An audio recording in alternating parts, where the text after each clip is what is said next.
Assalamualaikum warahmatullahi wabarakatuh. Masih bersama kami Sukamto Sastro di Mejo Channel dalam bingkai motivasi diri. Hari ini kita mencoba ingin melihat berbagai karakter, khususnya karakter tertentu adalah karakter serakah. Ada yang mengatakan tamak ya. Beberapa waktu lalu kami sudah bahas sebagian kecil apa itu serakah atau ketamakan. Sebenarnya keserakahan ini adalah penyakit jiwa. Pola pikir seseorang, jiwa seseorang yang tidak pernah puas dengan segala kecukupan dunia. Maka bisa dikatakan dia serakah. Nah, atau ada yang mengatakan itu tamak. Jadi, hidup seseorang itu sebenarnya mudah. Menyenangkan, happy, penuh cerita dan dinamika yang indah. Tetapi ketika ambisi berlebihan, seseorang serakah, bisa dipastikan segala impian akan hancur, segala kebaikan akan berantakan. Maka saya katakan, jangan pernah serakah pada dunia. Karena apa? Kita akan disingkirkan penduduk dunia. Ya. Baik. Ada yang mengatakan bahwa ketamaan itu atau keserakahan kadangkala membuat pikiran kita tidak jernih, hati kita tidak peka, kita semakin bodoh. Karena apa? Sesuatu yang seharusnya tidak kita lakukan, itu kita lakukan. Sesuatu yang irasional dari akal dan otak kita, itu kita lakukan. Karena apa? Orang tersebut sudah gelap mata, ya, tuli telinga, tidak pernah mendengarkan aspirasi kebaikan. Yang terjadi justru menimbulkan petaka dan masalah serta dilema di dalam kehidupannya. Maka saya katakan bahwa pernah disampaikan Charlie Chaplin bahwa ketamakan telah meracuni kolbu seseorang. Saya katakan bahwa ketika orang serakah, ketika orang tamak, hatinya bosku, hatinya pasti bermasalah. Hatinya pasti ada kendala. Maka saya katakan, bengkel yang paling mahal sebenarnya bengkel hati. Bengkel yang paling mahal sebenarnya bengkel kolbu. Karena dari sinilah tercipta peradaban yang baik begitu. Baik, kita lanjutkan lagi. Ya, kita lanjutkan lagi. Jadi sebenarnya bahwa keserakan itulah yang membuat hidup ini menjadi berantakan, menjadi cenang perenang. Karena apa? Iya, orang sudah begitu melupakan jalan-jalan kebaikan, jalan-jalan kebijakan, tetapi lebih asik kepada keserakahan. Ini yang menimbulkan masalah-masalah baru dalam kehidupan. Kok bisa ya? Iya, hatinya sudah kotor. Hatinya dipenuhi dengan segala macam ambisi. Maka saya katakan, seseorang akan hancur dan berantakan jika seseorang tersebut senantiasa tidak mendengarkan hati, tapi menggunakan parameter keserakahan. Jadi pada dasarnya keserakahan adalah yang terburuk, karena itu hanya memakan kita luar dan dalam, menghancurkan fisik kita, menghancurkan jiwa kita, menghancurkan kolbu kita. Maka saya katakan bahwa kita tidak mengukur keserakahan dengan alat moneter, tetapi lebih kepada masalah jiwa dan hati. Maka kita harus sadar diri. Ketika kita sedang dilanda serakah, kita selalu menginginkan sesuatu, ingin ini, ingin emas, ingin berlian, ingin sepeda motor, ingin mobil, ingin villa. Maka keinginan itu tidak ada mata uangnya. Karena keinginan itu unlimited, tidak ada batasnya. Hanya manusia yang harus melakukan pengendalian diri. jangan sampai overdosis.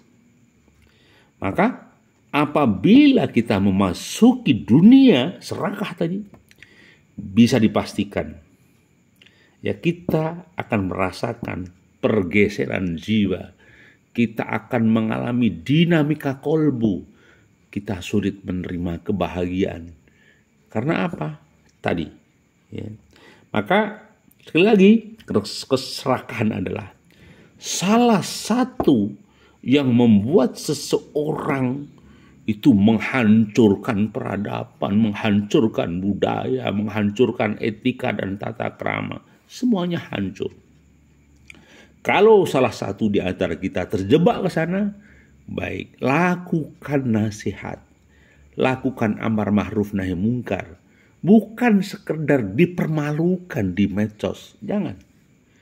Ya, jadi bagaimana dengan keserakahan itu? Sebenarnya begini, kalau segala sesuatu masih standar ya, mungkin aman. Tapi yang jadi masalah kadang-kadang nafsu keinginan itu, ya, nafsu akan uang dan menempatkannya di atas prioritas kita adalah membuat kita menjadi orang yang serakah. Ya. Jadi kalau kita punya uang, tidak bisa mengendalikan diri, bisa dipastikan dia dilanda dengan berbagai macam bentuk ketamaan. Jadi maka jangan pernah hal-hal yang mengganggu benak dan pikiran kita.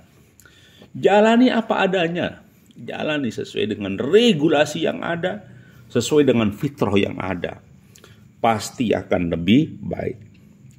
Kadangkala kekurang mampuan kita atau kita kadang tidak percaya diri, ya, itulah ketika seseorang tidak percaya pada dirinya sendiri, itu awal keserakahan muncul.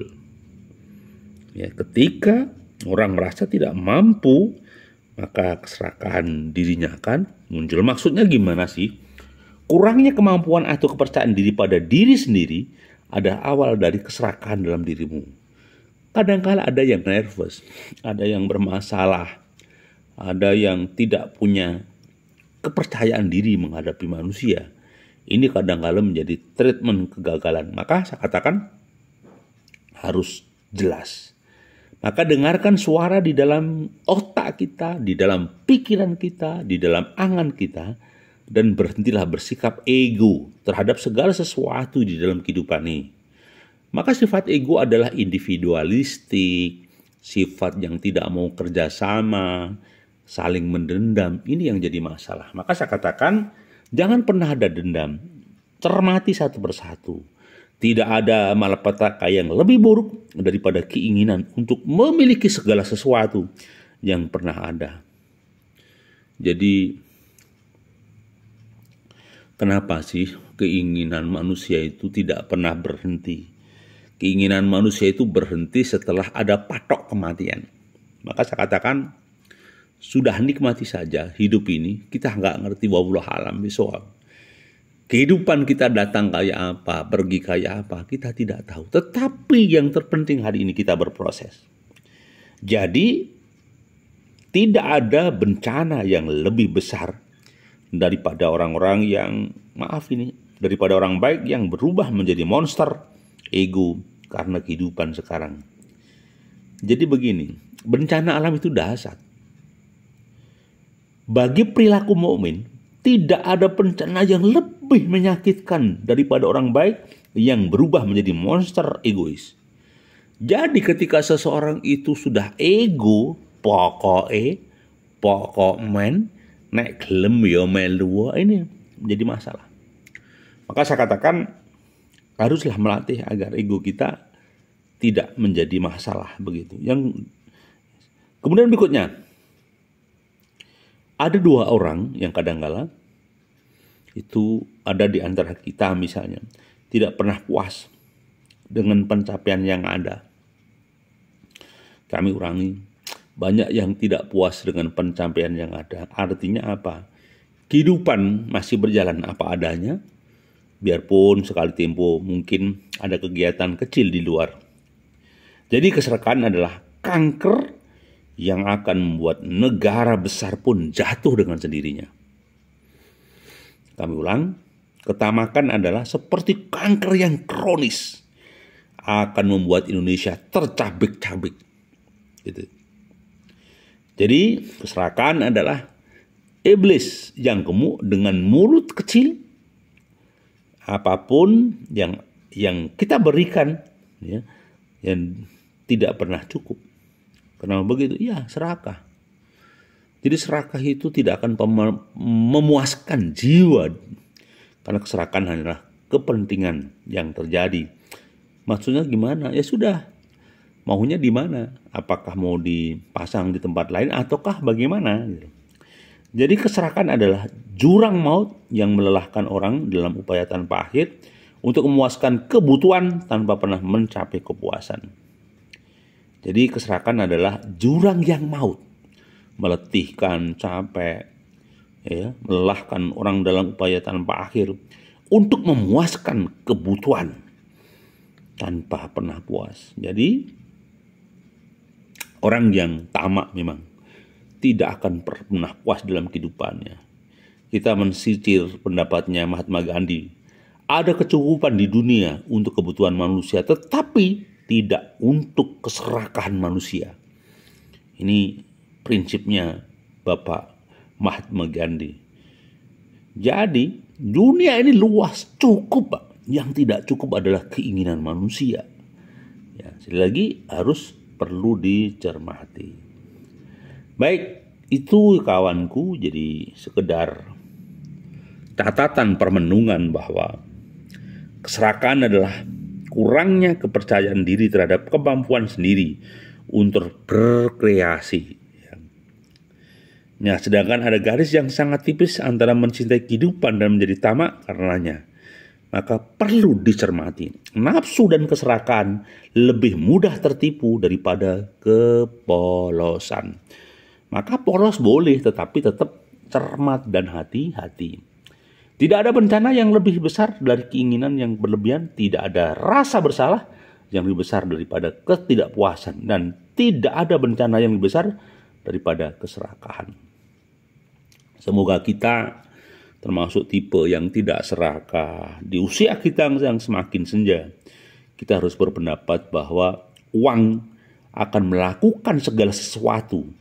Mungkin akan dicurigai melakukan segalanya demi uang, ya. Itu disampaikan Benjamin Franklin. Jadi uang akan melakukan segala sesuatu. Mungkin akan dicurigai melakukan segalanya demi uang. Ya. Jadi artinya apa? Perlu pencermatan detail. Ya. Maka telah disampaikan bahwa cinta uang adalah akar segala kejahatan. Kok bisa Pak? Iya. Karena ketergantungan manusia dengan manusia itu menghancurkan peradaban. Kehancuran manusia dengan manusia itu ya tidak nyaman begitu. Jadi prinsipnya uang hanyalah alat, ya, itu yang akan membawa kita kemanapun kita inginkan. Tetapi itu tidak akan menggantimu sebagai pengemudi. Ya.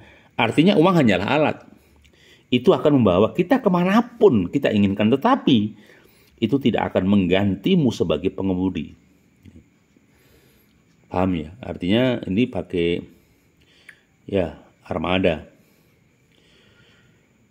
Satu kesimpulan bahwa semua uang yang kita hasilkan tidak akan pernah membeli kembali jiwa kita. Tetapi kita tetap punya prinsip-prinsip kebaikan. Baik, terima kasih. Semoga ada manfaatnya. Bila ada sesuatu yang kurang berkenan, terima kasih. Assalamualaikum warahmatullahi wabarakatuh.